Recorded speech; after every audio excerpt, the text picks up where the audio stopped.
Assalamualaikum dan selamat pagi. Apa khabar Malaysia? Hari ini 18 Oktober 2022 bersiaran bersama saya Nurul Hidayat Umur dan juga Pasha. Ya, Meskipun hari ini hari tak berapa sihat untuk kedua-duanya, Betul. tetapi demi anda di luar sana kami akan tetap memberikan yang terbaik. Jadi mana ada yang terkurang tu kami memohon maaf awal-awal kan. Orang kata pejam mata sikit lah kan. Yelah tu macam saya, suara pun tak berapa nak keluar pada pagi ini, tapi tak apa, kita teruskan juga bersama anda bersiaran secara langsung. Macam biasa kita di Wisma Bernama dan anda boleh tonton melalui saluran Astro 502 YouTube dan juga Facebook Live.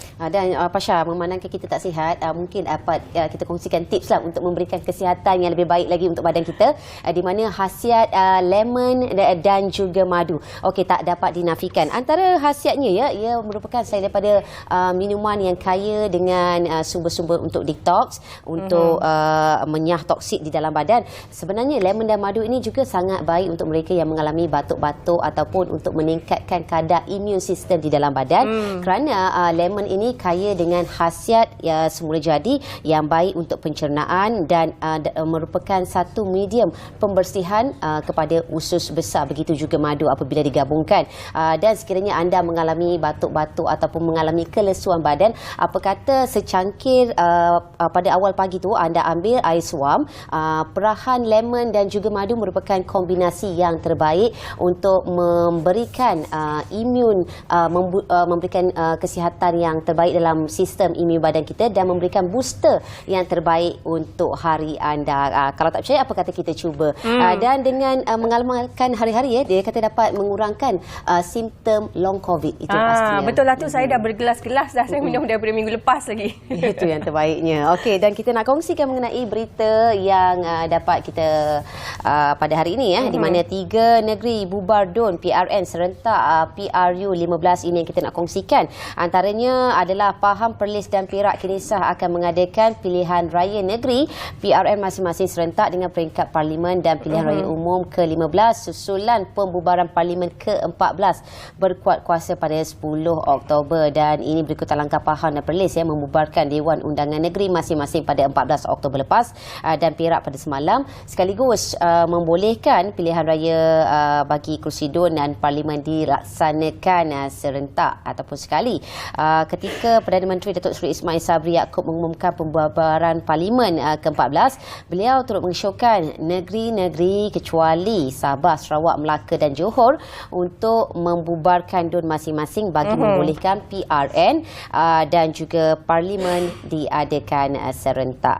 Dan berdasarkan garis masa mungkin kita boleh kongsikan, Pahang pada 14 Oktober lepas adalah negeri yang pertama mengumumkan pembubaran DUN dalam sidang media khas Menteri Besar Datuk Seri Wan Rusdi Wan Ismail setelah diperkenankan pemangku Raja Pahang Tengku Hassan Al-Ibrahim Alam Shah Al-Sultan Abdullah Riayatuddin Al-Mustafa Billah Shah dan diikuti Perlis pada hari sama dan pada semalam adalah diikuti dengan negeri Perak. Itulah, walau bagaimanapun ada beberapa negeri yang telah memutuskan untuk tidak membubarkan DUN, antaranya negeri-negeri yang ditadbir oleh PAS iaitu Kelantan, Terengganu dan Kedah. Juga 3 DUN di bawah pentadbiran Pakatan Harapan iaitu Negeri Sembilan, Selangor dan Pulau Pinang. Jadi dalam hari-hari yang mendatang ini saya kira agak menarik dan juga kritikal kerana kita akan tunggu Suruhanjaya Pilihan Raya untuk mengadakan mesyuarat khas bagi membincangkan tarikh-tarikh penting seperti hari penamaan calon dan juga tarikh PRU 15 yang akan diadakan. Dan tak lupa juga pilihan raya kecil untuk DUN Bugaya Sabah pada 20 Oktober ini, Nurul. Ya, itu dia. Dan seterusnya Pasha, kita nak kongsikan mengenai bajet 2023 akan dibentangkan sekali lagi sebelum akhir tahun ini. Ini demikian yang telah diumumkan oleh Perdana Menteri Datuk Seri Ismail Sabri Yaakob yang telah mengumumkan di mana menurut beliau bajet 2023 perlu dibahas dan diluluskan di Dewan Rakyat agar semua intipati yang terkandung dalam belanjawan persekutuan itu dapat dilaksanakan.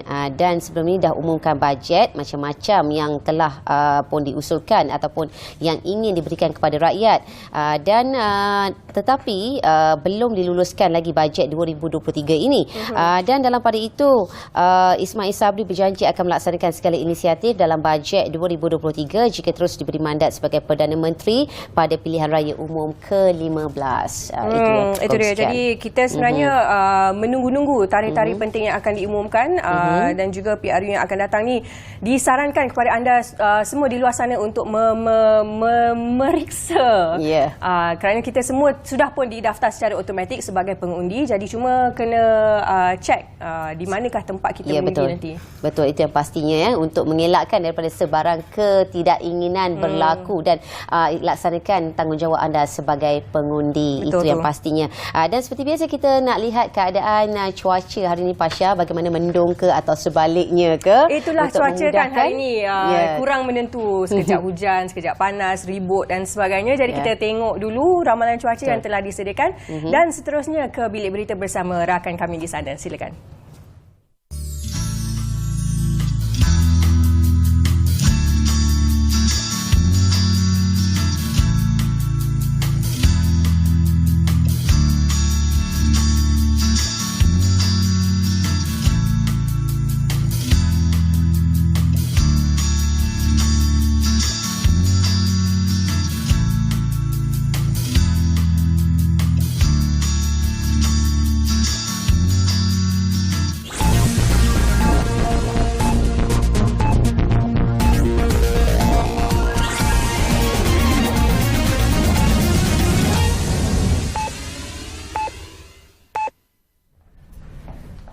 Salam hormat dari Bilik Berita bersama saya, Herlina Pelavin.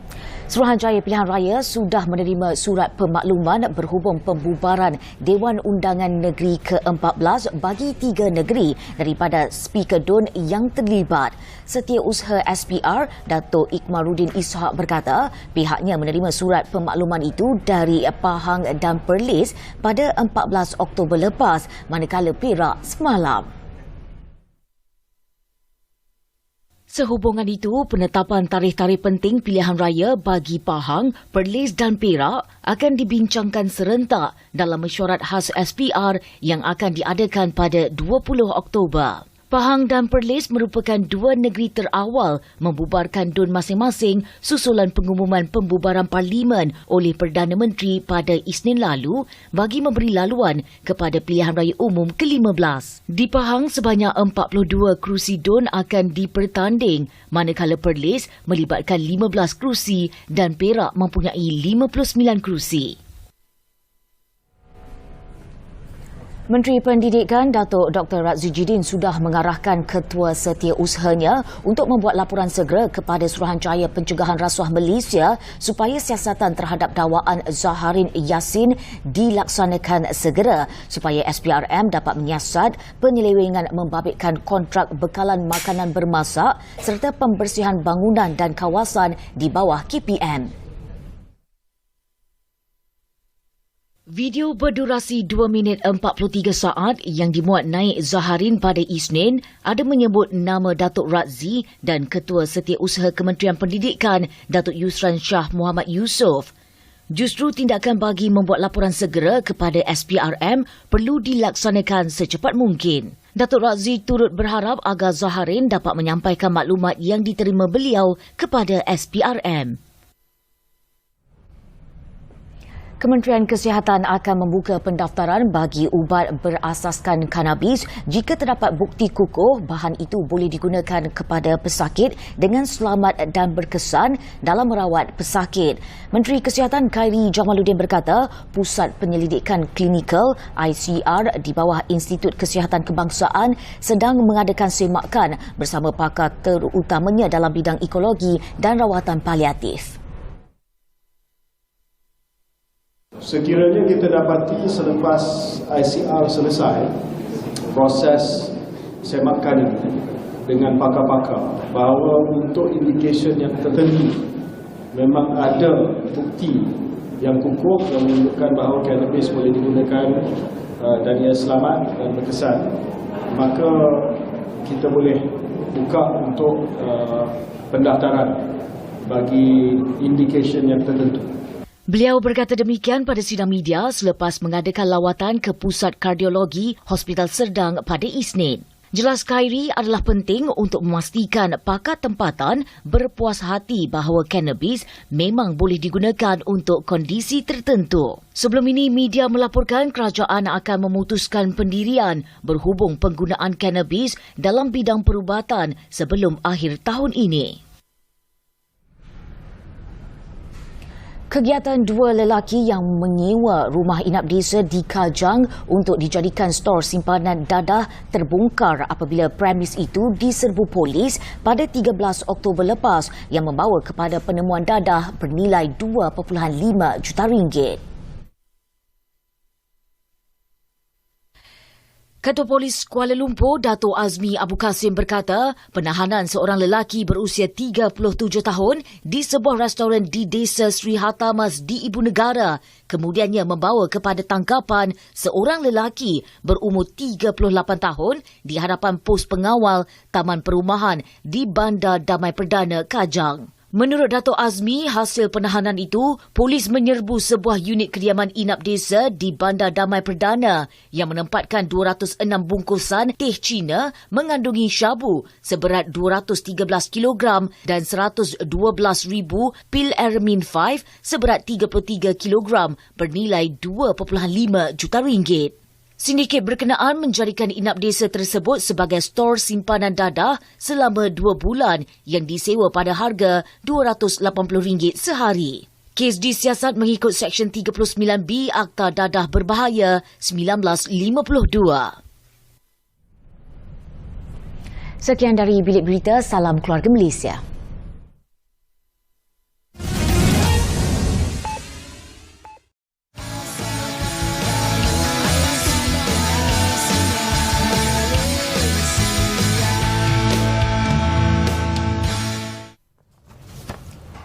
Okey, terima kasih di atas kesetiaan bersama kami. Kita dah berkongsikan mengenai pelbagai informasi semasa.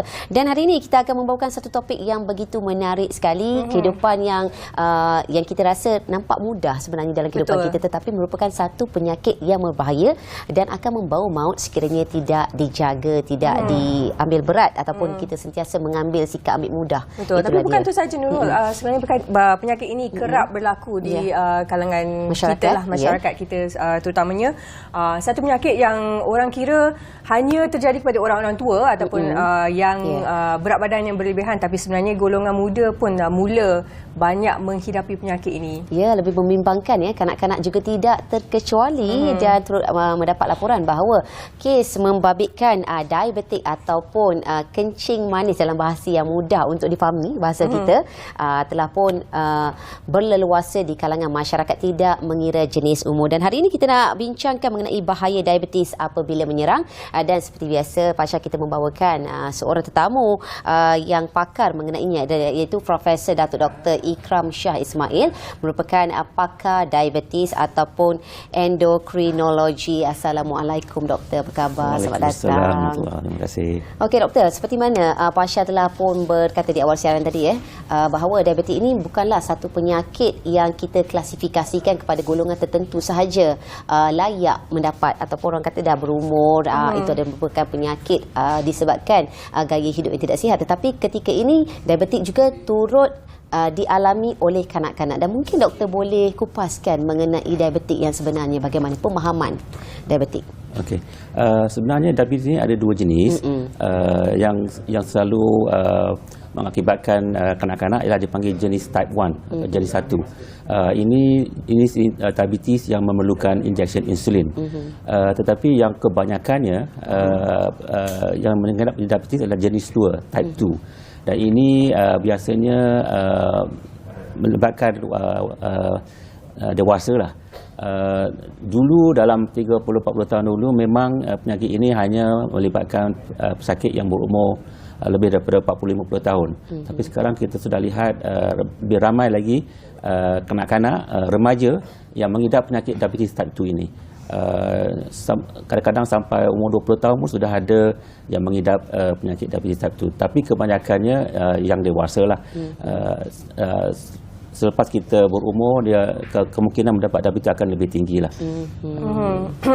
Doktor, jadi kadar diabetes di Malaysia sebenarnya merupakan kadar yang tertinggi di Asia sebanyak 17.5%. Itu lebih kurang 3.5 juta orang dewasa. Bagi pendapat doktor sendiri, sejauh mana mungkin kesedaran rakyat Malaysia tentang penyakit diabetes ini?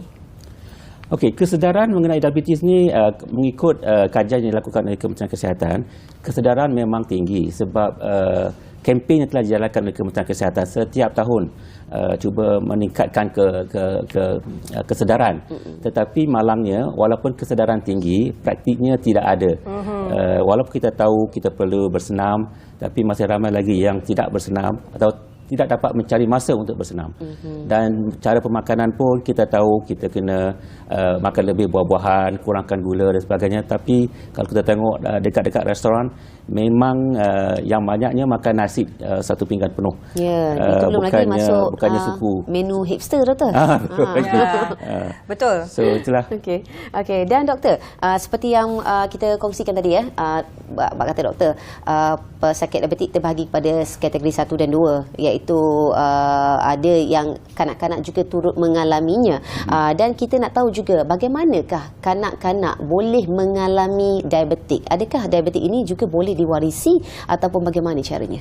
Okey, yang kanak-kanak itu dipanggil jenis 1 atau type 1 diabetes.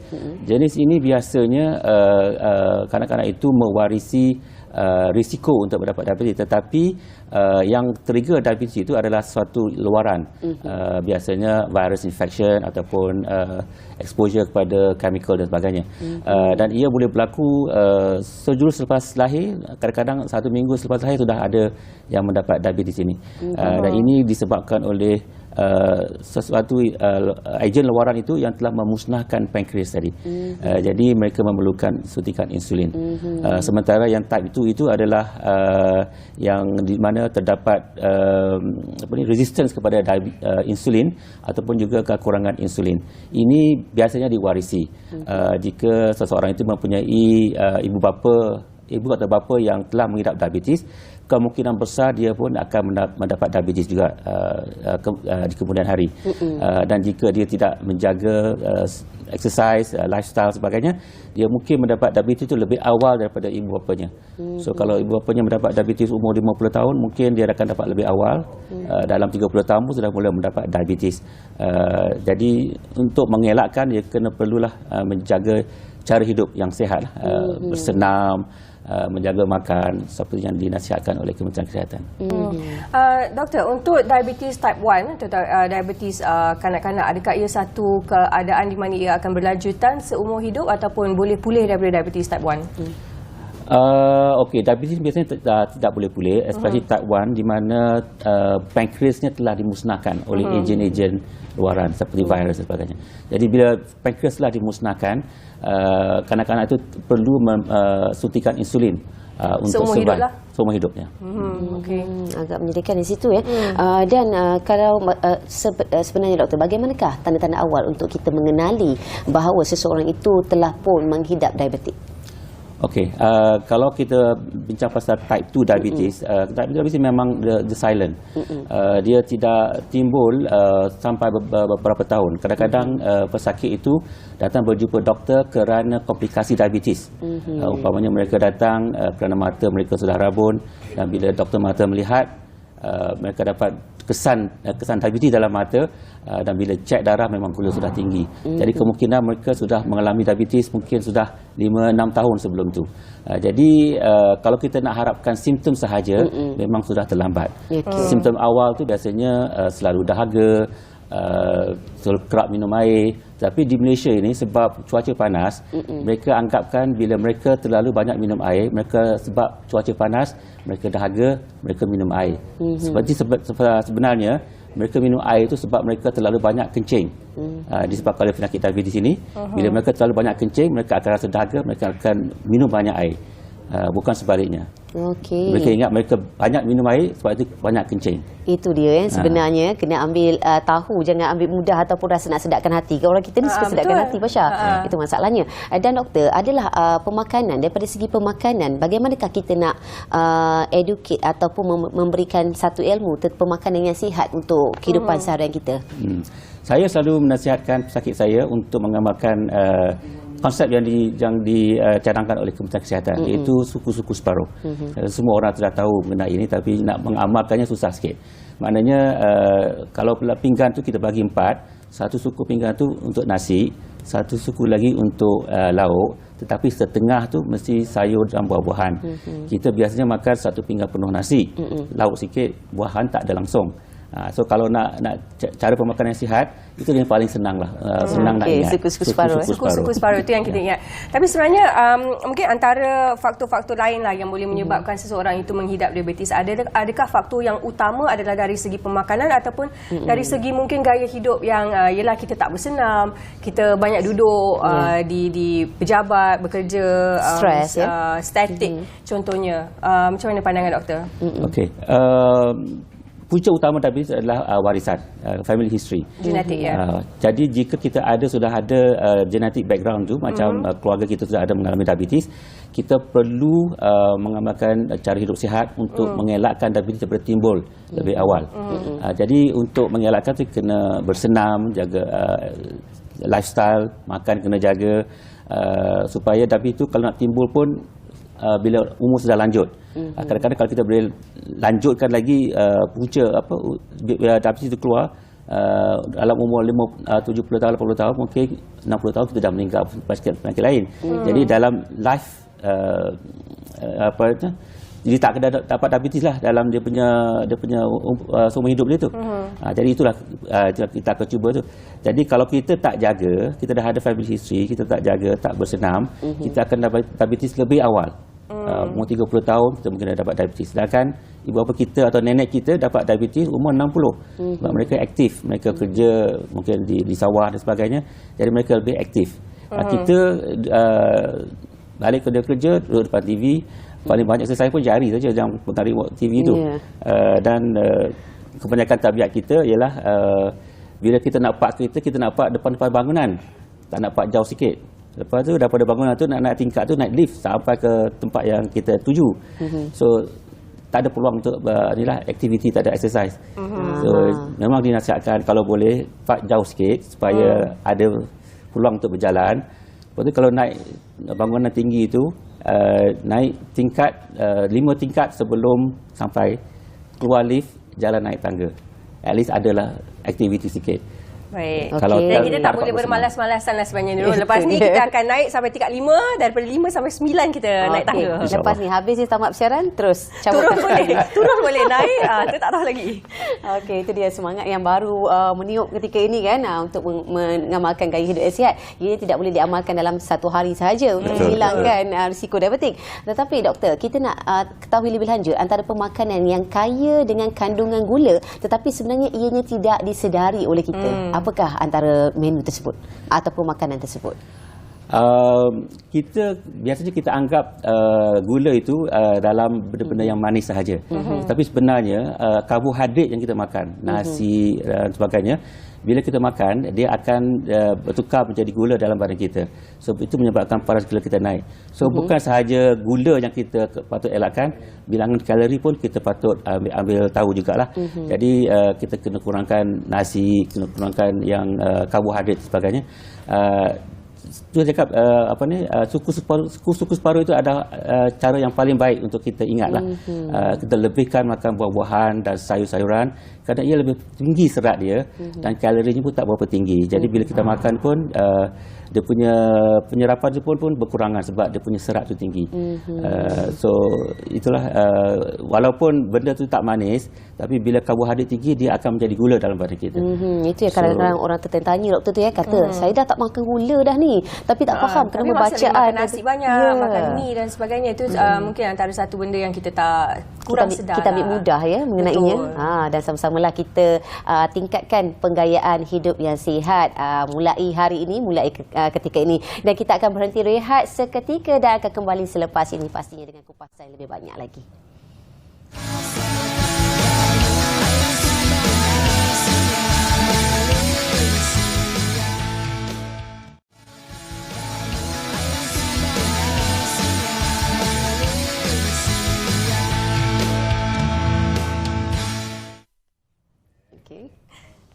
Baik, masih lagi bersama kami dalam Apa Khabar Malaysia. Kita nak sambung lagi perbincangan kita mengenai penyakit diabetes bersama kami, Dr. Ikram Shah Ismail. Tadi doktor kita ada sebut pasal pemakanan yang sihat merupakan antara faktor utama yang boleh menghalang daripada kita mendapat penyakit diabetes ini. Jadi saya nak teruskan pada doktor. Tadi kita bercerita pasal makanan-makanan yang tinggi karbohidrat. Mungkin doktor boleh terangkan lebih lanjut lagi. Kita pernah dengar ada karbohidrat baik dan karbohidrat yang tidak baik, ataupun setengah orang pernah dengar perkataan glycemic index. Mungkin doktor boleh terangkan lebih lanjut sikit? Okey. Sebenarnya karbohidrat itu yang pentingnya ialah amount dia. Tapi kalau kata kita boleh pilih jenis karbohidrat, of course kita akan tengok juga glycemic index dia lah. Kalau glycemic index dia rendah lagi bagus, sebab dia tidak dapat meresap secepat yang glycemic index yang tinggi lah. Tetapi kalau walaupun glycemic index rendah, tapi kalau kita makan banyak, kesannya sama saja. Gula akan jadi tinggi juga. Jadi saya ingat yang penting itu ialah amount tu. Sebab tu saya cakap tadi, yang suku-suku separuh itu adalah satu nasihat yang paling baik, sebab dia limit di amount tu. So kalau nak makan nasi biasa pun, kalau amount dia sikit lagi bagus kalau banding dengan makan nasi beras yang low glycemic index tapi makan banyak, itu memang Yelah, ada setengah orang yang kata, oh saya makan beras perang contohnya, ini lebih sihat, tapi pinggannya menggunung juga. Jadi masih tak elok lah sebenarnya.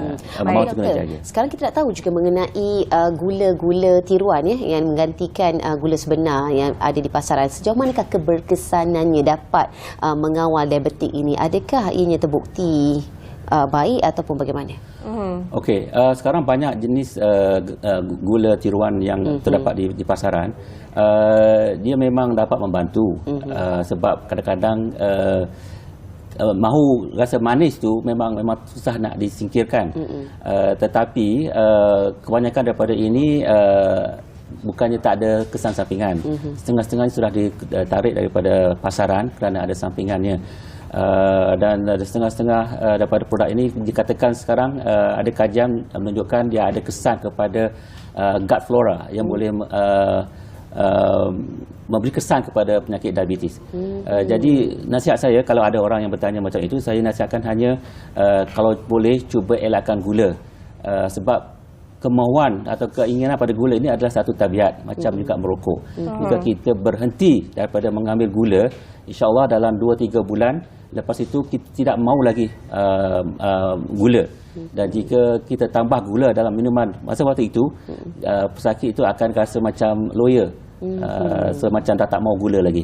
So itu kemahuan, keinginan pada gula adalah satu tabiat, macam juga merokok. Kalau kita gulkoteki, jangan makan gula untuk 3 bulan katakan, insya-Allah lepas tu tak mau lagi gula lepas tu. Sebab itu ada keinginan lah. Itu dia. Itulah sebenarnya yang paling susah tu, untuk kita nak ubah kita punya habit tu sebenarnya, ke pengambilan gula yang tinggi. Dan lagi-lagi diet masyarakat Malaysia ni yang pelbagai dengan manisan-manisannya lagi. Muih tu kan pagi-pagi tu. Jadi terpaksa kita sebenarnya membuat better choices lah demi kesihatan. Pilihan yang terbaik untuk demi kesihatan. Betul. Saya nak tanya pada doktor. Mungkin doktor boleh terangkan apa lagi mungkin komplikasi kesihatan daripada penyakit diabetes ini sendiri? Komplikasinya banyak. Dia akan melibatkan seluruh badan kita.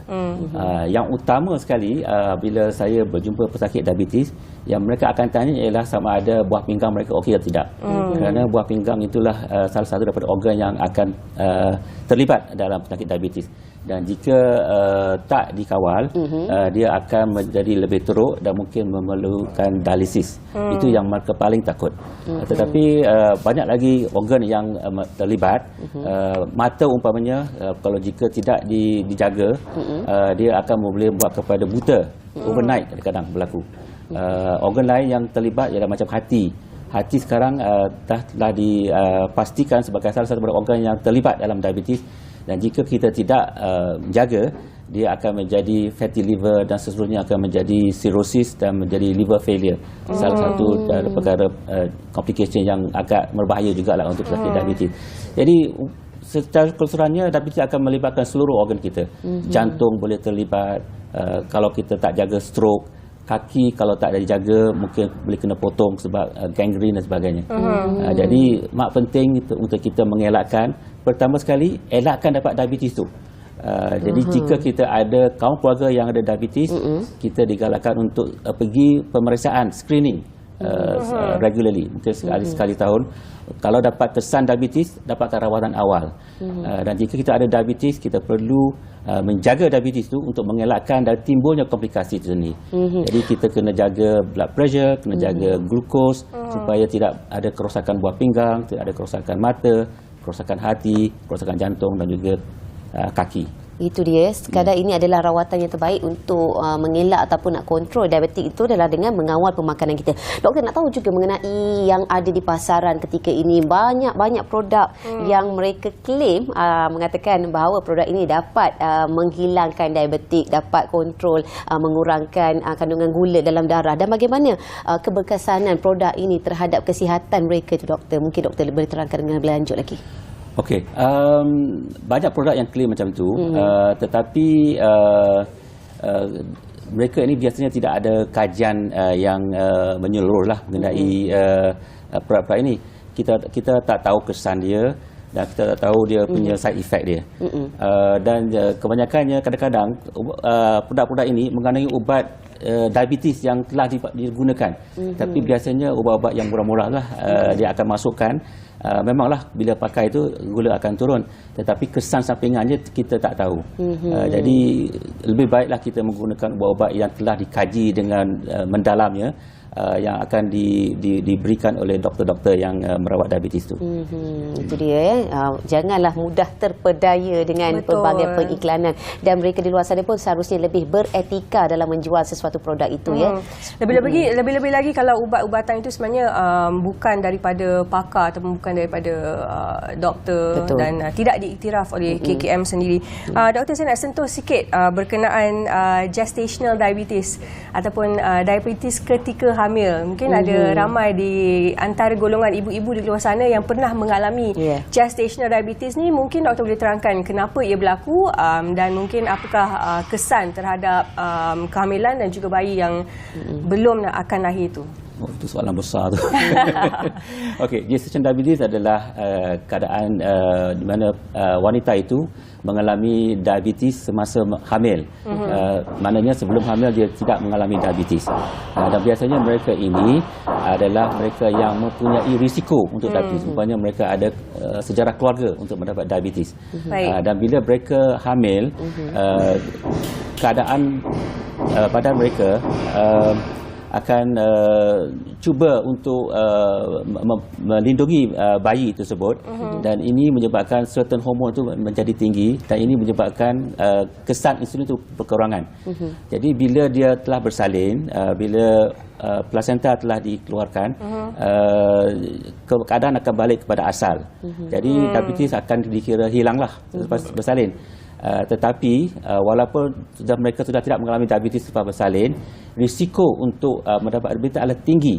Jadi kita patut ambil bila mendapat gestational diabetes adalah satu tanda yang kita memang berisiko tinggi untuk mendapat diabetes. So wanita tersebut, saya cadangkan lepas bersalin jangan happy sangat, tapi kena bersenam untuk mengelakkan diabetes. Dan macam biasalah pemakanan itu pun penting juga kena jaga.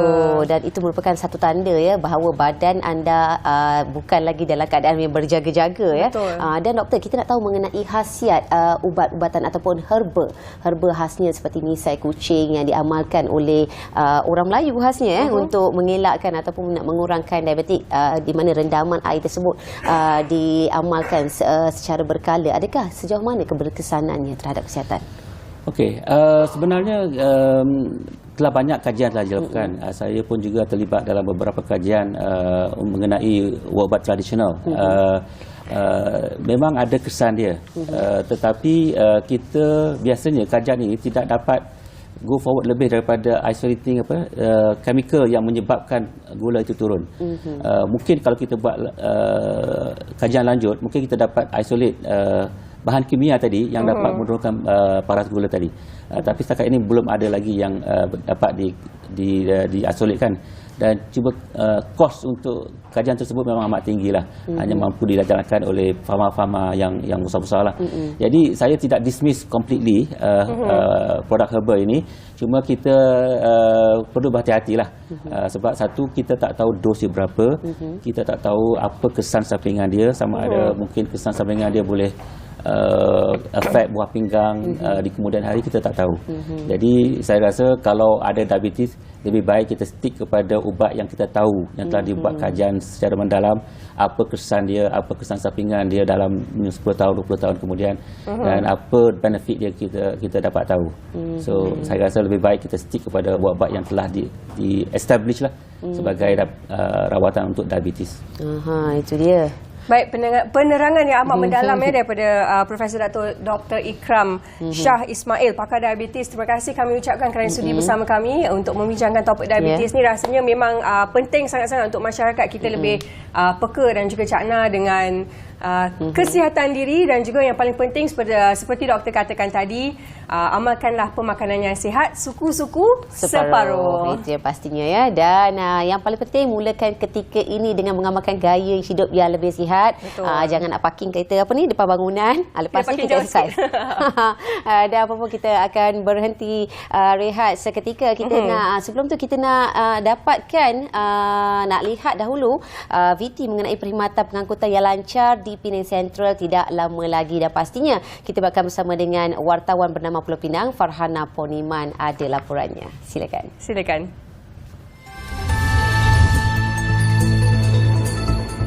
Pulau Pinang semakin hampir untuk menjadikan perkhidmatan pengangkutan satu pengalaman yang lebih lancar kepada pengguna dengan kerja-kerja naik taraf di 2 terminal feri kini telah pun siap. Ketua Pegawai Eksekutif Penang Port, Datuk Saksidaran Vasudevan berkata, 2 terminal feri berkenaan iaitu Pangkalan Sultan Abdul Halim di Butterworth dan Pangkalan Raja Tun Uda di Georgetown sudah mula beroperasi bermula 1 Oktober lepas. Katanya terminal feri Sultan Abdul Halim adalah sebahagian daripada Penang Central, iaitu hub pengangkutan yang berintegrasi dengan stesen bas, kereta api dan feri. Beliau berkata dengan ini, pengguna boleh menaiki bas atau kereta api sehingga ke Penang Central dan kemudian beralih ke perkhidmatan feri untuk ke pulau dengan lancar. Sebanyak 10 juta diperuntukkan untuk kerja-kerja naik taraf yang melibatkan ruang menunggu di kedua-dua terminal dan bahagian runcit yang merangkumi 16 kedai runcit, manakala 20 juta lagi diperuntukkan untuk kerja naik taraf kawasan pendaratan feri. Itu sahaja dari Pulau Pinang,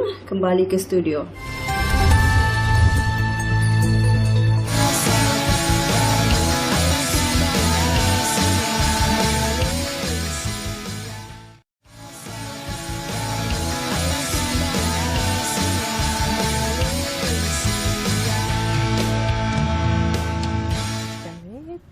Itu dia, berbaki minit-minit terakhir kita bersiaran, masih lagi dalam Apa Khabar Malaysia, dan kami akan membawakan satu perkongsian dan juga pengisian yang bakal berlangsung tak lama lagi iaitu Majlis Tilawah dan Menghafaz Al-Quran peringkat antarabangsa ke-62 yang tak lama lagi, iaitu pada esok sehingga 24 hari bulan ini. Betul. Yang akan berlangsung di Kuala Lumpur Convention Centre. Dan hari ini kita membawakan tetamu di studio adalah Encik Nur Zaidan Haji Hamad, merupakan penolong pengarah kanan Unit Komunikasi Korporat JAKIM, untuk memperkatakan lanjut mengenainya. Assalamualaikum Cik Zaidan, apa khabar? Assalamualaikum. Okey Cik Zaidan, nampaknya Majlis Tilawah dan Menghafal Al-Quran peringkat antarabangsa ke-62 muncul kembali selepas sekian lama menghilangkan diri akibat pandemik COVID-19. Sekarang kita mungkin Tuan Zaidan boleh kongsikan lebih lanjut mengenainya. Baik, terima kasih Pak Syah dan Nurul.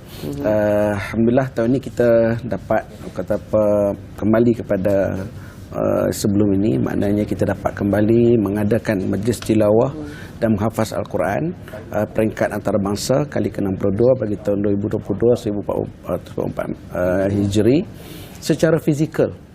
alhamdulillah secara fizikal.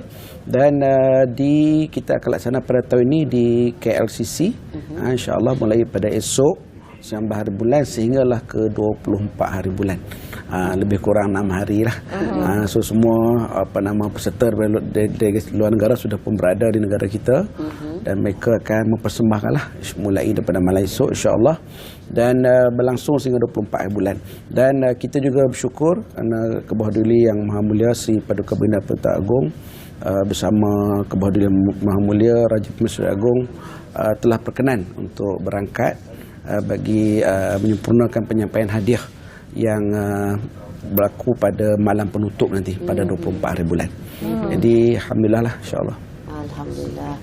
Encik Saida mungkin nak boleh ceritakan kepada kami antara negara-negara yang akan terlibat dalam majlis tilawah dan menghafaz Al-Quran. Alhamdulillah, kita sebanyak asalnya kita 40 buah negara yang masuk saringan.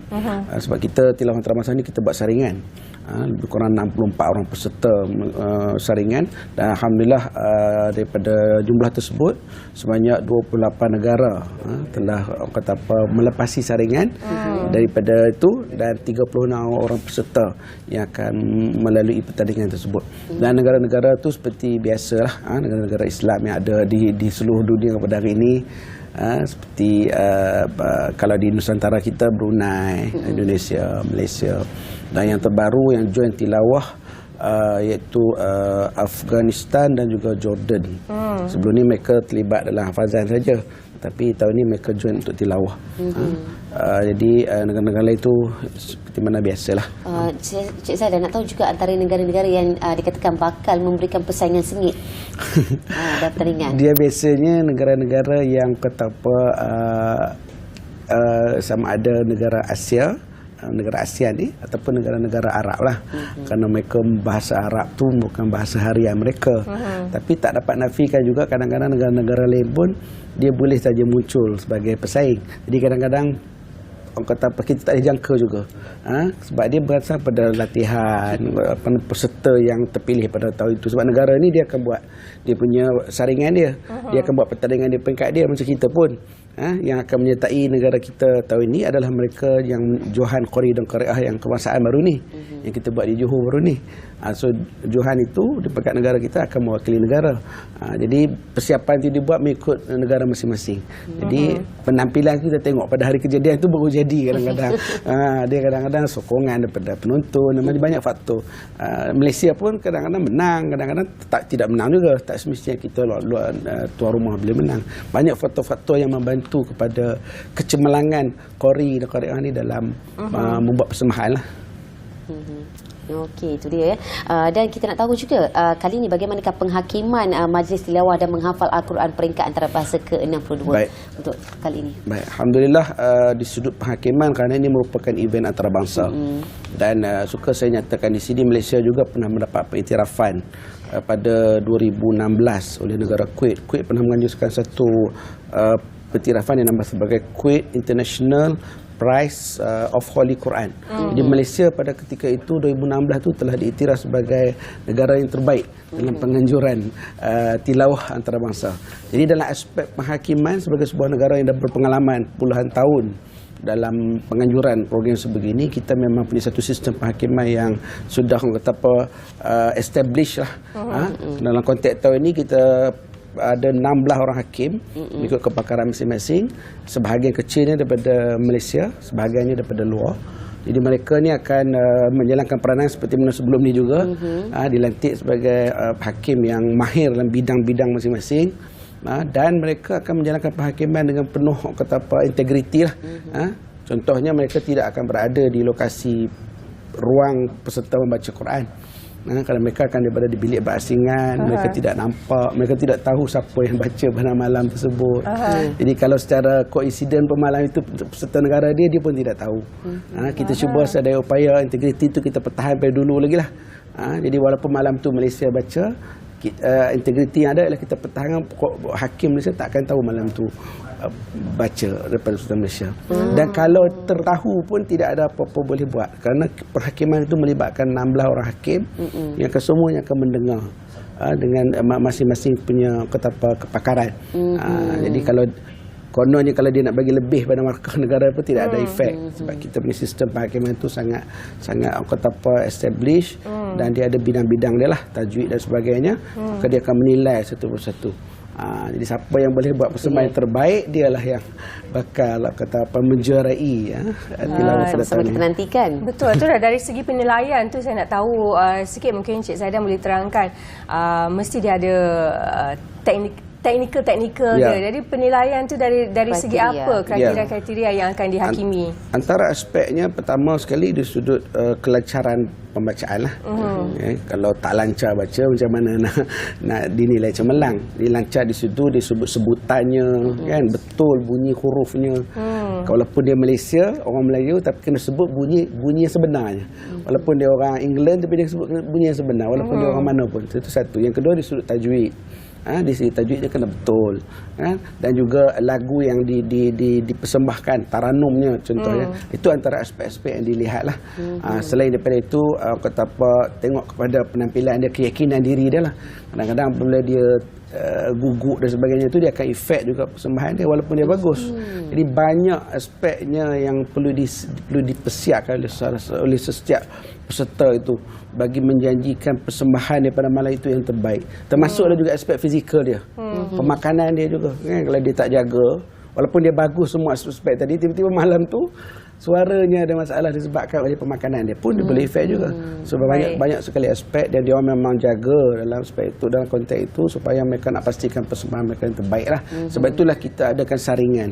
Bukan semua negara tu hantar terus akan boleh bertanding, tidak. Jadi saya sebut tadi lah, asalnya adalah 64 orang peserta daripada 40 negara. Dia orang datang kita buat saringan pada bulan Julai itu hari. Hanya 36 peserta saja layak untuk berentak di pertandingan akhir itu, sebab kita nak jaga kompetisi. Dari Malaysia sendiri berapa orang peserta kita? Kita setiap negara maksimum 2 lah, mesti qari-qari'ah. Okey, untuk qari kita yang juara di Johor baru ni, iaitu qari daripada Perak, saudara Aiman Ridwan, dia juara qari masa kebangsaan kita buat di Johor baru ni. Untuk qari'ah kita Puan Sofizah Mohsin daripada qari Selangor, qari'ah Selangor. Jadi kita ada qari Perak dan qari Selangor yang akan mewakili negara kita tahun ini. InsyaAllah kita berharaplah, kita sebagai tuan rumah sangat berharap mereka dapat memberi persembahan yang terbaik bagi Cik Zaidan. Kita nak tahu juga ya, setiap pertandingan pastinya ingin mengetahui mengenai hadiah yang bakal dibawa pulang oleh qari dan qari'ah untuk tahun ini bagaimana? Alhamdulillah, seperti mana tuan-tuan PAS juga, mereka akan membawa pulang dalam bentuk wang tunai dan juga piala dan juga sijil penghargaan. Cuma pengalaman kita para peserta ni, hadiah tu tidaklah menjadi satu fokus sangat. Kerana mereka datang dari seluruh negara ni, dunia ni, mereka memang seronok untuk menyertai tilawah yang dianjurkan oleh Malaysia. Di segi prestisnya itu. Kan? Sebab matlamat kita bukan sekadar untuk dapat hadiah, tetapi mereka punya matlamat lebih besar daripada itulah.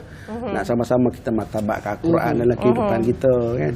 Kemudian nak menjalinkan hubungan persaudaraan antara negara-negara ni bukan senang nak jumpa sahabat-sahabat negara lain, kan? Kita nak pergi setiap negara, macam mana kau datang ke sini kita jumpa semua. Yelah, lebih-lebih lagi lepas daripada pandemik COVID, kan, mesti perasaan tu lebih berkobar-kobar lagi nak mengambil bahagian. Cik Zaidan, macam mana kalau penonton kita di luar sana tu yang berminat untuk nak menyaksikan majlis tilawah dan menghafaz Al-Quran ni, macam mana keluarga Malaysia kita boleh menonton? Alhamdulillah. Saya ambil kesempatan ini untuk menyeru pada seluruh keluarga Malaysia kita boleh hadirlah ke plenary hall, Dewan Plenary KLCC mulai esok malam lah, mulai pukul 8 malam. Ramai-ramai dijemput datang. Walau bagaimanapun kita tak dapat nafilah, tempat agak terhad di dewan tersebut. Jadi bagi mereka yang tak berkesempatan untuk datang ke sana, boleh menonton secara langsung di TV1 ATM dan juga beberapa channel yang lain lah, termasuk media sosial JAKIM. Ini lebih luas lah, rakan-rakan di seluruh dunia sebenarnya yang boleh menonton tilawah ni melalui media sosial JAKIM. Masuk saja ke dalam Facebook JAKIM, kita menayangkan rancangan itu secara langsung pada setiap malam sampai 24 hari bulan penutup, insyaAllah. Itu dia. Dan mungkin kita boleh ulang sekali lagi yang akan berlangsung pada esok hingga 24 Oktober ini di Kuala Lumpur Convention Centre. Dan mungkin secara langsungnya ataupun sebelum kita mengakhiri, mungkin Tuan Zaidan boleh berkongsikan mengenai harapan terhadap penganjuran ini. Baik, saya bagi pihak Perusahaan Tertinggi JAKIM dan juga rakan-rakan strategik JAKIM mengharapkan agar seluruh rakyat Malaysia dan juga di seluruh dunia memberi sokongan kepada penganjuran program kita ini, sama ada datang sendiri secara fizikal ke Plenary Hall KICC ataupun melalui menonton melalui TV dan juga media sosial JAKIM. Dan kita harapkan objektif yang kita gariskan untuk memartabatkan Al-Quran di negara kita dan di seluruh dunia itu dapat capai, insya-Allah. InsyaAllah. Baik, kita ucapkan terima kasih sekali lagi Encik Zaidan kerana sudi dah bersama kami pada pagi ini untuk menceritakan tentang Majlis Tilawah dan Menghafaz Al-Quran peringkat antarabangsa yang ke-62 diadakan pertama kalilah selepas COVID-19. Jadi seperti yang Encik Zaidan telah beritahu tadi kepada anda semua di luar sana yang berminat, boleh terus ke Plenary Hall bermula besok hingga 24 Oktober dan juga boleh disaksikan secara langsung dari Facebook JAKIM sendiri. Dan nampaknya semoga kita doakan segalanya berjalan dengan lancar seperti yang dirancang. Dan nampaknya kita ucapkan ribuan terima kasih kepada Cik Zaidan Haji Ahmad, merupakan penolong pengarah kanan Unit Komunikasi Korporat dan JAKIM, atas perkongsian yang saya kirakan memberikan manfaat kepada warga Malaysia khasnya. Dan apa khabar Malaysia nampaknya bersiaran setakat ini sahaja. Nampaknya telah pun menutup tirai pada hari ini dengan memberikan pelbagai informasi yang menarik kepada anda di luar sana. Yang penting macam awal tadi dinasihatkan kepada anda di luar sana, jagalah pemakanan anda semua untuk kita mengelakkan penyakit-penyakit yang tidak diingini. Apa-apa pun, terima kasih bersama kami sekali lagi. Saya Pasha Rahim. Assalamualaikum. Salam hormat dan sehingga berjumpa lagi. Bye-bye. Bye.